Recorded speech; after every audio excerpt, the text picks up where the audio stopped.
Listen to your heart. Your heart is never wrong. Always face the truth. Your heart won't lead you home. Welcome to Soul Wealth, wealthy conversations that nurture the soul. Get ready for an enlightening conversation that will nurture your soul and help you live your best life. Now, here's your host, Dr. Vicki Johnson. Welcome to the Soul Wealth Radio Show. I am your host, Dr. Vicki Johnson, here on 96.3 HD4 and DCRadio.gov.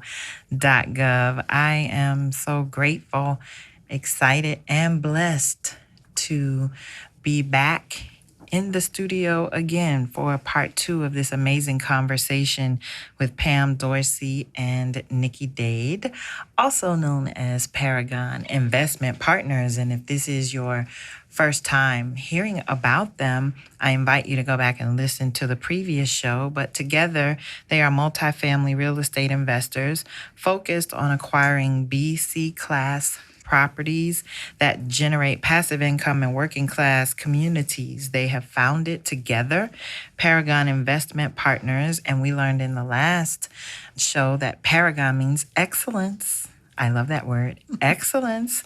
Paragon Investment Partners, so that really can be excellence.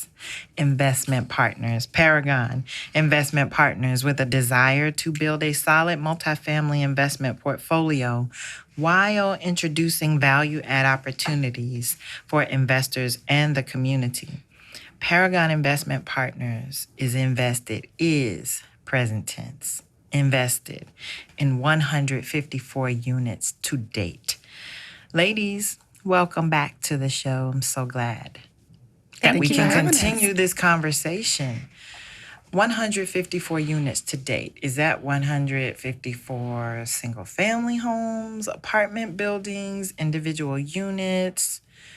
Let's qualify that for those who are listening.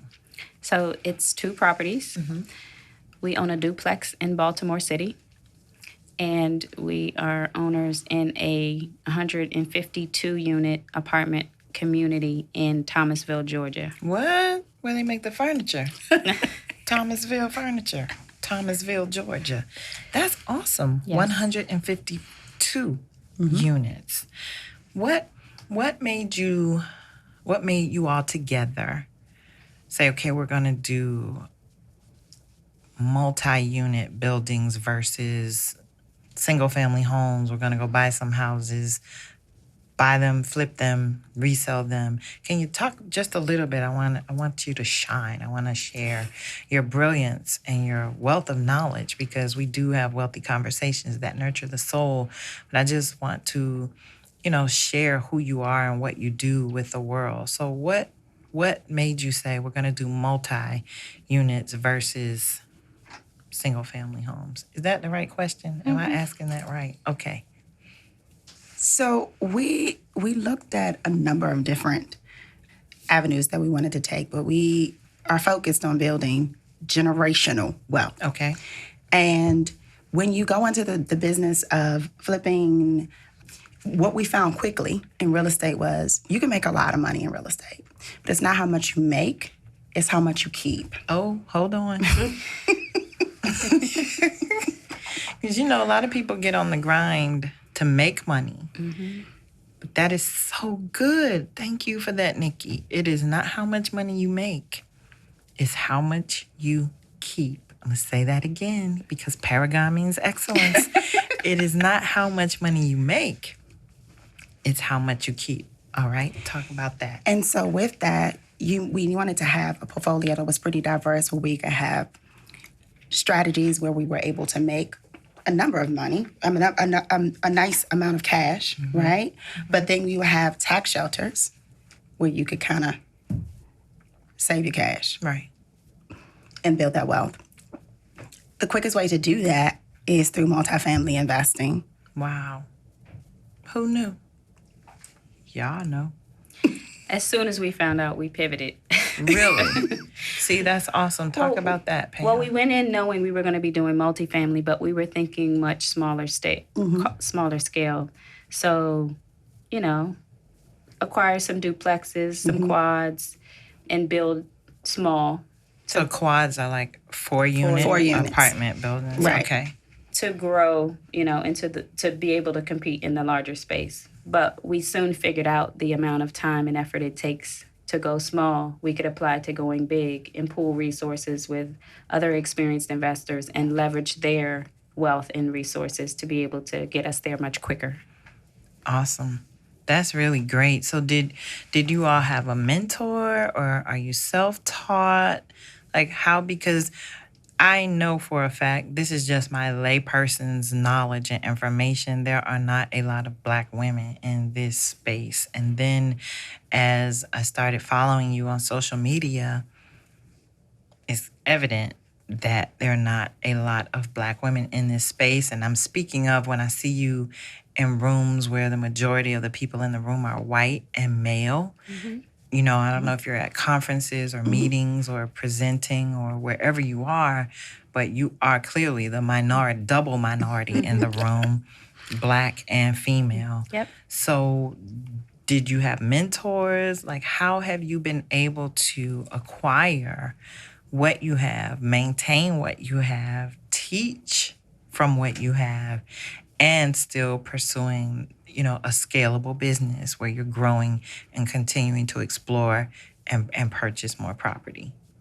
So there was another conversation that we had as well. Okay. We were firm believers in you're going to make mistakes regardless, right? But you're either going to pay up front and go through a mentorship program, which we did, or you're going to pay in lessons on the other side of it. We decided we were going to pay up front. And we wanted to learn the jargon and all and what we needed to do within the business as well. Hold on for a minute. I got to pause you right there. We have these pregnant pauses here on Soul Wealth Radio. That is critical because depending on what room you're in, Exactly. you need to be able to speak the language. You need to be And able I'm to speak not the talking language. about English, everyone. You need to be conversant in whatever industry you intend to be and grow in, which is another added value of being at your meetups that you have, because, you all are dripping knowledge, not like baptizing people. Sometimes. Okay. Well, sometimes, you get a nice dip, right? And a baptism, but it appears that you're dripping this knowledge. So that's great. So you needed to learn the jargon. You needed, to understand the nuances of the industry that you wanted to be in. And what else? Exactly. And understand that we could leverage resources. And what we didn't know was we looked at multifamily investing and apartment investing. We was like, oh, maybe that's a little bit out of our reach. But what we didn't understand until we went through that program, that it actually wasn't. Wow. And you just needed to know the right people and be around the right people in the right room and connecting with the right network. How did you know you were around the right people? We knew that we weren't around the right people. Okay. And- listen, these are lessons. These are nuggets Yes. that we're sharing, right? For sure. Nikki mentioned mentorship, and so we actually ended up having two. We had a program that we participated in that gave us the basic investment knowledge that we would need to know, and like the facts, that the core education part of it. But then we also had a mentorship, a smaller scale mentorship with someone who helped us navigate what rooms we needed to be in, how to present ourselves to the people in the room, how to leverage those high net worth investors, and how to be able to present ourselves, how to pitch our investment criteria. So, we knew what we were talking about in front of who we needed to be talking to, and could accelerate those conversations quickly because you're in a room with a whole bunch of people, like the Shark Tank. Yeah. Everybody's Yeah, for looking sure. for the meat. Exactly. And so you got to be able to land, quickly. And so part of that preparation was through another smaller scale mentorship in focusing on those particular things. It was a marketing type of So mentorship. you learned what you needed by learning when you did not have it, Education. right? So you just kind of Education. had to go through some things like this isn't it. Yep. Yeah, and that can be painful. It can be scary. It can make you cynical and turn you off in a way, but you all have persevered. Thank you for persevering in an industry that I know is not easy. Yeah, what we kept saying in the rooms that we were entering, like you said, we would often be the double minority, but we knew it was being done. All we had to know was that it could be done, and we could take the rest from there. That's good, y'all. Y'all hear that? It can be done. Once you know it can be done, and the way you know it can be done is when you see other people doing it. And that's the beauty, I believe, of living in this communication age, right? This digital age, is that you can find people doing just about anything. For sure. And if you see that it's being done, I love that, Pam. If you see that it's being done, you know it's doable. You just have to do your research and explore and keep knocking, keep asking, keep seeking for information that is going to equip you Yes. to get it done. That's awesome. Like, if you can see it, then you know it's possible. And not being afraid to go after it. Talk about that, Nikki.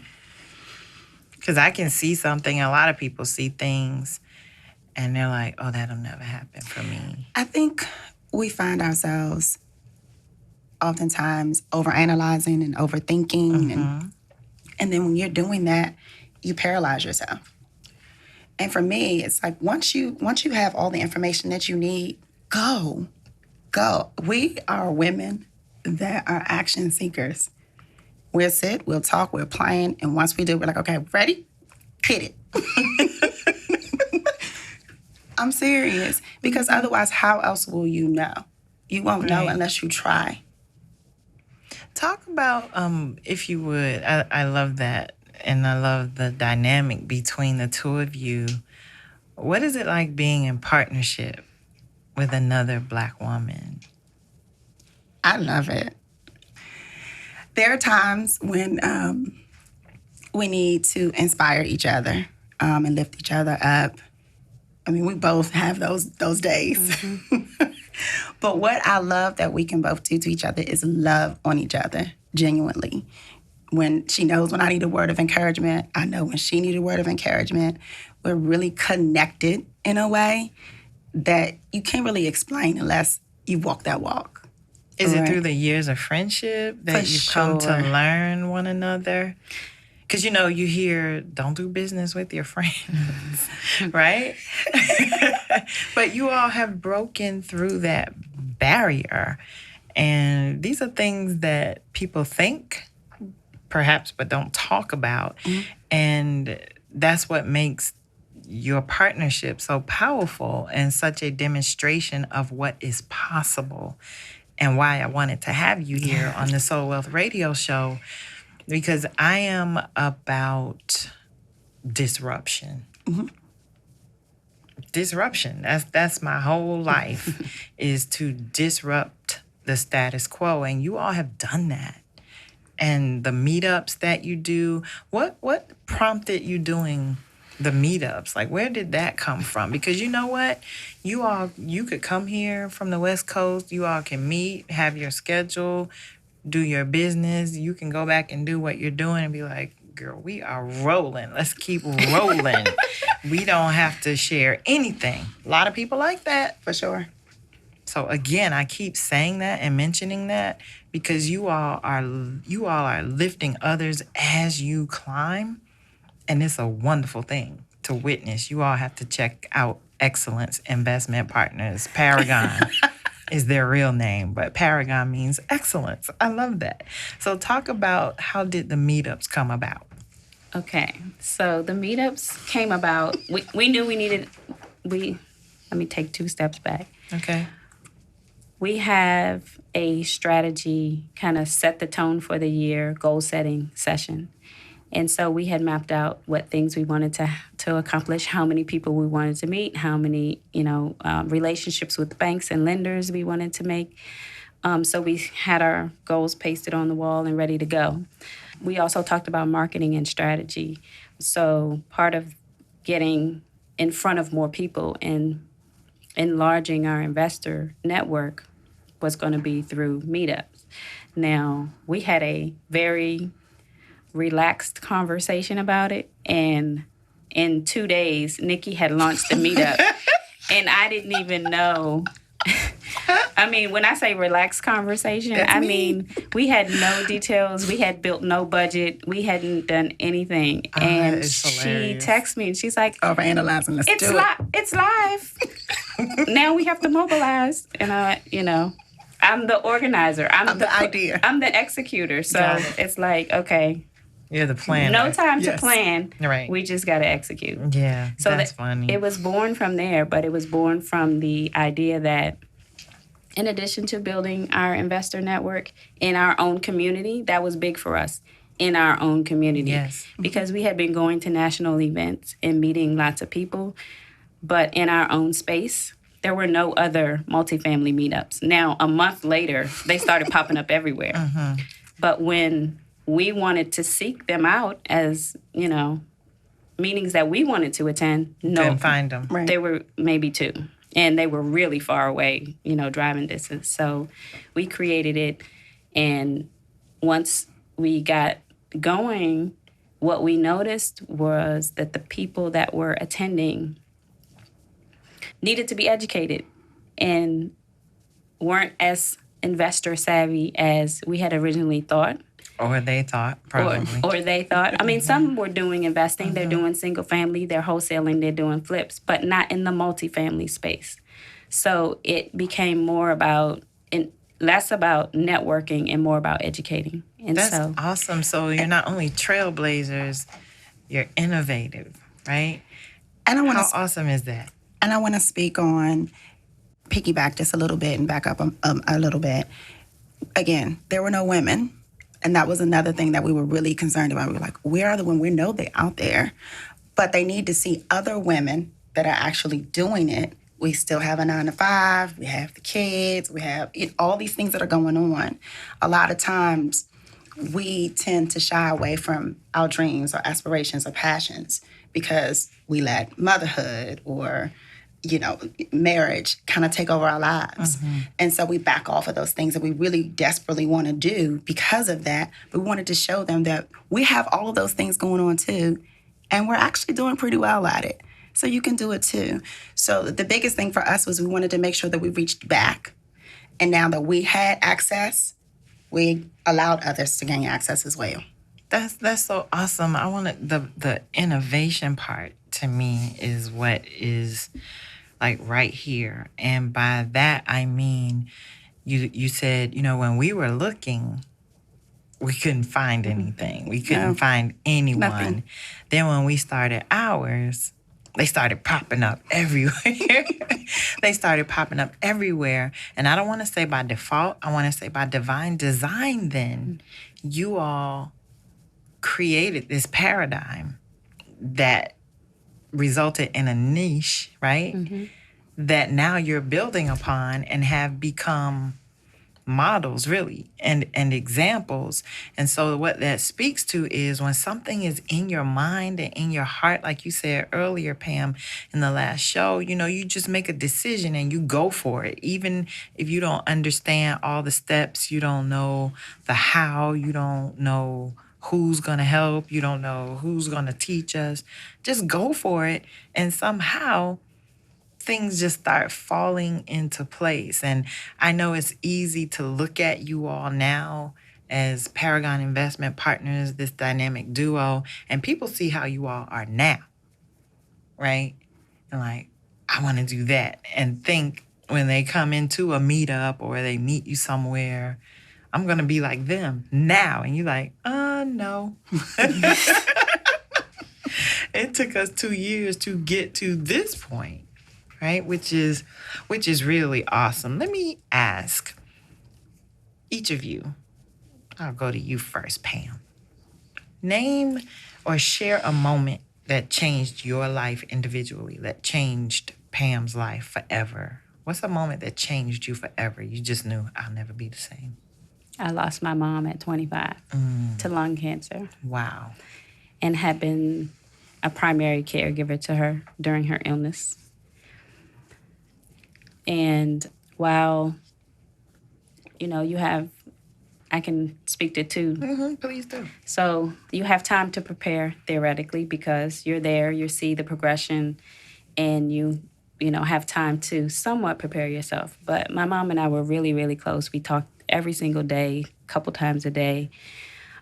And so that was hard, but I didn't want her to suffer. So I was able to move through the grief process. Yes. Not totally remove myself from it, but it made more sense for me. And I understand the evolution of life and faith and all of that. So I was resilient in that I didn't stay stuck in that space long. But then fast forward to 10 years later, I lost my sister tragically in a car accident. So that was more immediate, no preparation.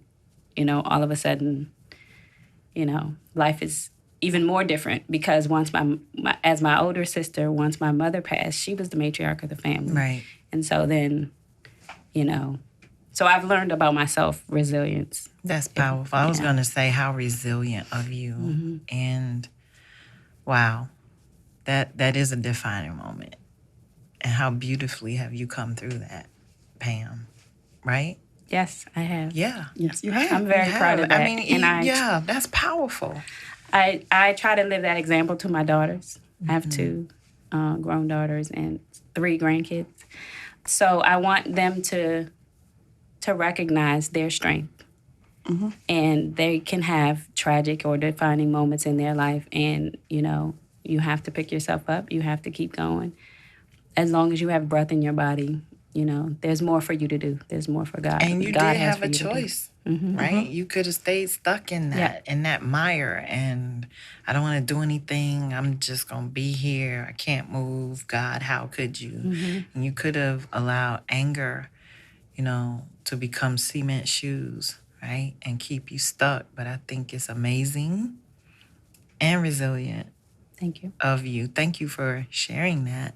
That's really beautifully shared, even though it was, I'm sure very deeply painful. But it just, God's grace is like that, right? It's working through you and in you when you don't know it. Nikki, what about you? What has been a moment that has changed your life forever? When I returned to the motherland. Talk about that. Yes. I went back in 2007. I was performing with an acting troupe. Okay. And we stayed for about 8 days. We stayed in the village, in Boa Village, in Dakar, Senegal. And we were performing a piece that was about the slave trade, all in English, to the children who spoke no English at all, which was challenging on itself. But staying in the village and having that experience of community, I've never, ever experienced anything like that ever before in my life. We were welcomed with a welcome ceremony on the beach. The whole entire village came out. The women of the village got up every morning. They cooked for us. We woke up to drums every day. We went to visit the Door of No Return. And for me, that was the defining moment. Knowing that a lot of our ancestors' stories were lost there forever. It inspired me that year. I actually turned 30 that year, and I came back and I decided to do a book of my life for my son so that I could tell my story and his journey so he would know where his heritage was, where his lineage was, through the mouth of his mom. That's awesome. That is beautiful, girl. Go ahead. I love that. That's amazing. So quickly, as we're coming to the end, I tell you, time really flies when you're having fun and great conversation. What are you grateful for, Pam?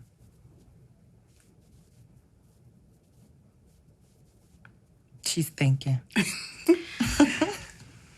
I'm grateful for a lot of things, and I spend a great deal of time thanking God all day, every day. That's awesome. Even the small things and the big things. But I would have to say my resilience, back to the previous question, because it has empowered me to continue to want to be better and do better and serve and not get stuck in what could be, things are going to happen. Yeah. You will certainly experience things that you don't expect, and they can be life-changing, but they don't have to be life-defining. Did y'all hear that? Did y'all hear that soul wealth tip? Things that happen can be life changing, but they do not have to be life defining. That is a quote from Pamela Dorsey. That was awesome. Thank you. Nikki, what are you grateful for? I am grateful as well for a lot of things, but most importantly, my health. There's no quality of life, without it. We wouldn't be able to do all the things that we're able to do today if you didn't have that. And I don't think we think about that Right. until it's gone. And so I'm so grateful to for my health, my son's health, my family's health, because it could be different. Powerful. And what legacy are you all going to leave as Paragon Investment Partners as we're winding down? What's your legacy? Clearly, at least 154 units. And building. And building. And counting. And counting. I love it. And resilience. And we were a dynamic duo that weren't afraid to use our voice love it. for the underserved, undervalued, underprivileged, and trailblazing through this industry and creating opportunities and doors that may be closed, but we're making way for others to come through. Listen, I'm making the touchdown sign right now. That was fire. I love it. And you're doing it as a sisterhood, as a partnership. Paragon Investment Partners, two beautiful, bold, brilliant Black women leaving an indelible imprint in the earth. Pam, how can our listeners get in touch with you and Nikki? How can we find you online? Our website is paragonpartner.com. And we're on Facebook, Paragon Investment Partners, Instagram, Paragon Partner, Twitter, Paragon Partner. And you can find our contact information, emails, and phone numbers on our website. Amazing. Thank you so much, Pamela. Thank Nikki. you. Pam you for Dorsey. having us. Nikki Day, Paragon Investment Partners. Amazing conversations, part 1 and part 2. I'm your host, Dr. Vicki Johnson, and so grateful that you've tuned in again to the Soul Wealth Radio Show here on dcradio.gov and 96.3 HD4. You can get my latest book, Soul Wealth, Finding Vision, Compassion, Authenticity, Abundance, and Legacy in the Midst of Chaos via my website, VickiJohnson.com. That's VIKKI. Johnson.com. An amazing conversation again, ladies. Thank you so much for Thank you, being Vicki. here. And listen, those of you out there who are listening to the Soul Wealth Radio Show, Soul Wealth is your birthright. It is your inheritance. You have the opportunity to create an indelible imprint in the earth as well. So go out, live full, live out loud.